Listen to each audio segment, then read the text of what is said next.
everybody in this room should be looking into, because certainly that would propose perhaps criminal or illegal behavior if staff members were signing the President of the United States autograph without his consent. Biden is on the record talking about issuing preemptive pardons to these people. But was he aware of his signature being used on every single pardon? That's a question you should ask the Biden White House. Does the White House feel the need to comply with a verbal order from this judge? Again, as I said, all of the planes subject to the written order of this judge departed U.S. soil, U.S. territory before the judge's written order.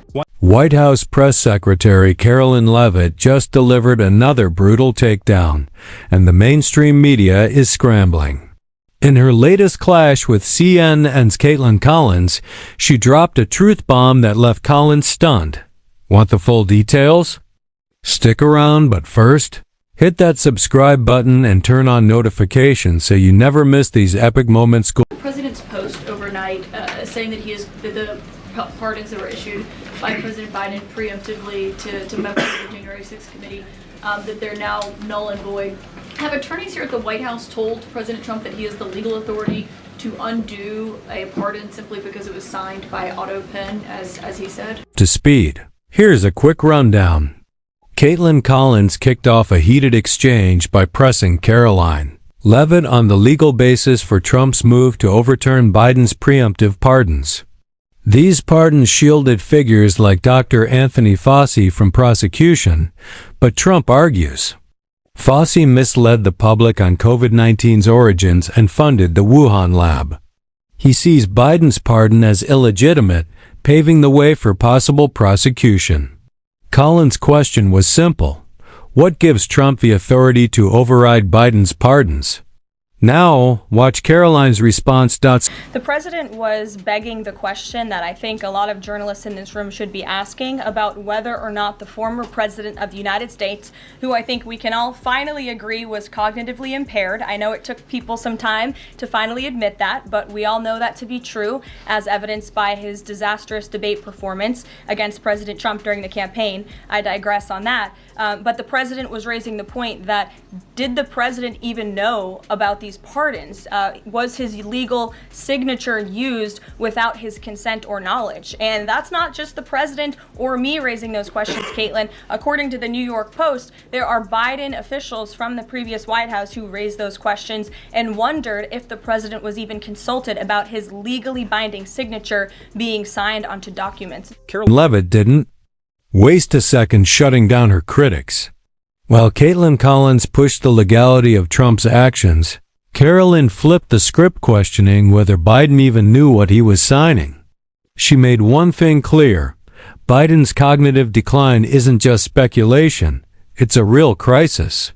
If he can't make it through a debate without stumbling, how can he be trusted to issue legally binding pardons?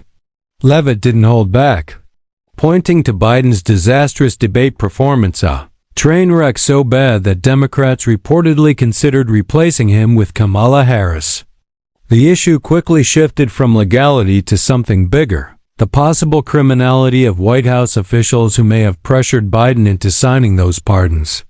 She even hinted that some former insiders suspect Biden didn't sign them himself. But wait, there's even more to this story. Any evidence on that he wasn't aware of it? You're a reporter, you should find out. Collins wasn't backing down, insisting that Biden had publicly discussed issuing preemptive pardons. But Karoline Leavitt wasn't fazed. She shot back, reminding Kaitlan that just talking about something doesn't mean it actually happened. People make plans all the time. How often do they follow through? Priorities shift, things get forgotten. Unless there's solid proof that Biden personally reviewed, understood, and signed those pardons with full awareness, Kaitlan's argument falls apart. The real question isn't whether Biden mentioned pardons, it's whether he was mentally sharp enough to sign them.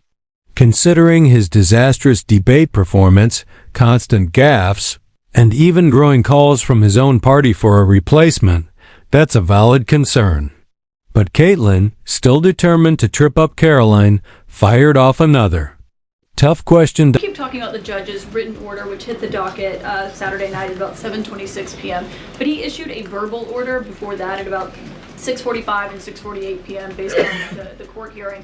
A verbal order from the bench. Does the White House feel the need to comply with a verbal order from this judge? Again, as I said, all of the planes subject to the written order of this judge departed U.S. soil, U.S. territory before the judge's written order. But what about the verbal order, which of course carries the same legal weight as a written order, and said for the planes to turn around if they were Well, in the air? there's actually questions about whether a verbal order carries the same weight as a legal order, as a written order, and our lawyers are determined to ask and answer those questions in court. Now this now.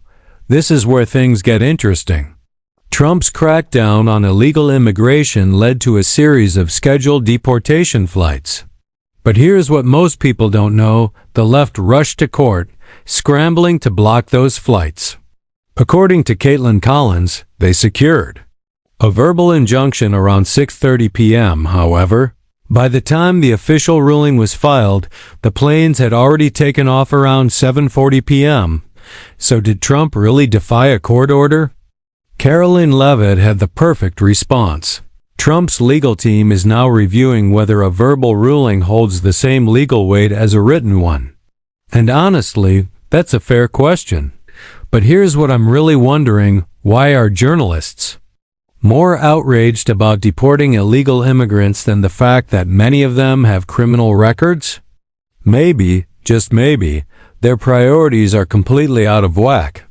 That's the real story the media won't touch. Instead of questioning why dangerous criminals are allowed to stay in the country illegally, they'd rather paint Trump as the villain for enforcing the law. Funny how the same people who scream about democracy have no problem ignoring the law when it suits their agenda. Asterisk. At length that it should be illegal to criticize judges, but he has repeatedly criticized judges who rule against him, and Elon Musk is calling for impeachment of judges who have opposed the administration. So how are those two things not in conflict? I have not heard the president talk about impeaching judges. I know you mentioned Mr. Musk's tweet, but I have not heard the president of the United States ask that. Asterisk, and the lies just keep piling up. When has President Trump ever said it should be illegal to criticize judges? Answer: never.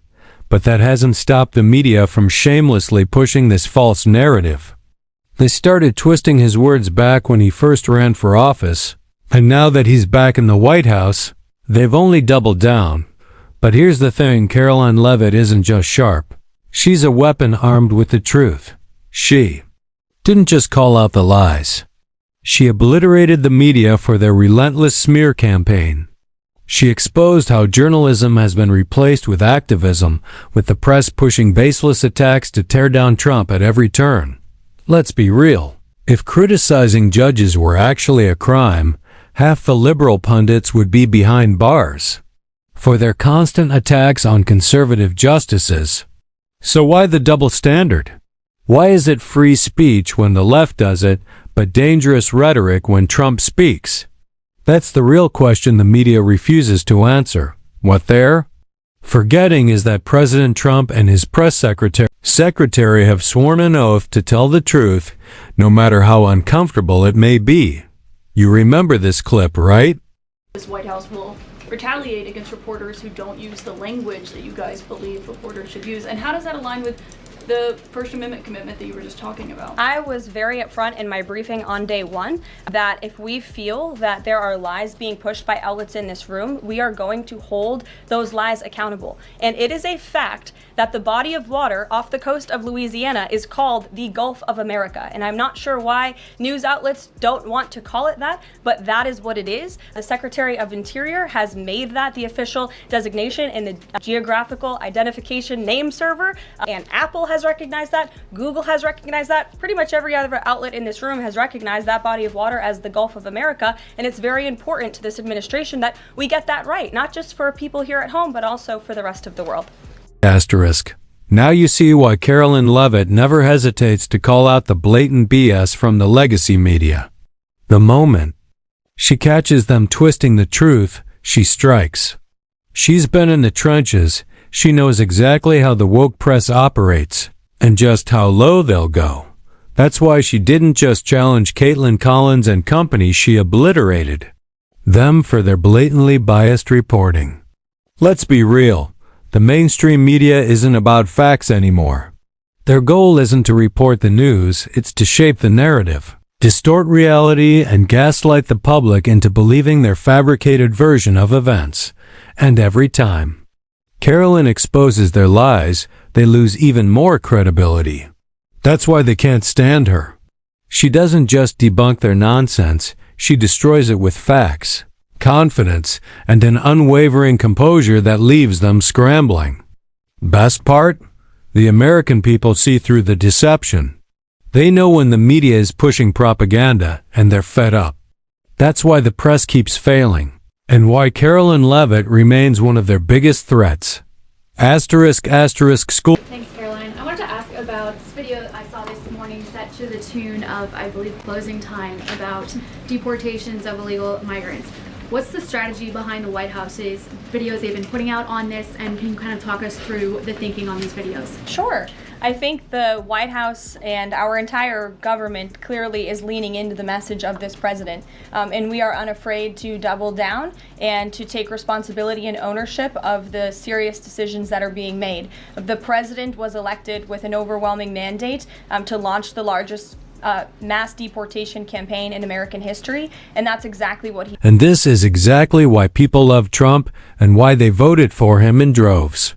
He made a clear promise: crack down on illegal immigration to reduce crime. Now, he's delivering. Unlike the previous administration, which talked tough while quietly allowing millions to cross the border, Trump isn't here to play games. He's taking action, making tough decisions, and following through on every commitment. And here's the kicker: he's got receipts. The left-wing media can complain all they want, but Trump has undeniable video evidence backing up his actions. The numbers don't lie. Crime rates tied to illegal immigration have spiked.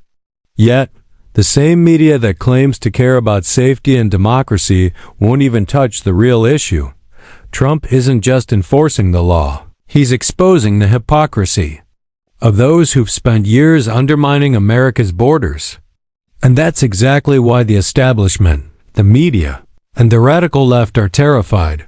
That's exactly what he is doing, and to this very day, we are now, I think, 56 or 7 days into the administration by my count. The president still receives an overwhelming public support for the policies that he is enacting. So we are unafraid to message effectively what the president is doing on a daily basis to make our communities safer. And the specific video you referenced, I think it sums up our immigration policy pretty well. You don't have to go home, but you can't stay here. Continues to enjoy massive support from the American people, and that's exactly why the mainstream media is in full meltdown mode. No matter how many hit pieces they run, fake scandals they push, or smear campaigns they launch, his support keeps growing, and it drives them crazy. For years they claimed Trump was finished, swearing his political career was over. But the people never bought into their lies. They see through the propaganda, the double standards, and the desperate attempts to villainize Trump while ignoring the real failures of the establishment. Now that Trump is back in action, the media is panicking. They've lost control of the narrative, and they know it. No wonder they're more desperate than ever to take him down. It's their last attempt to stay relevant. And with that, we're wrapping up today's video. If you enjoyed it, hit that like button and subscribe for more sharp commentary. Thanks for watching, and we'll catch you in the next one.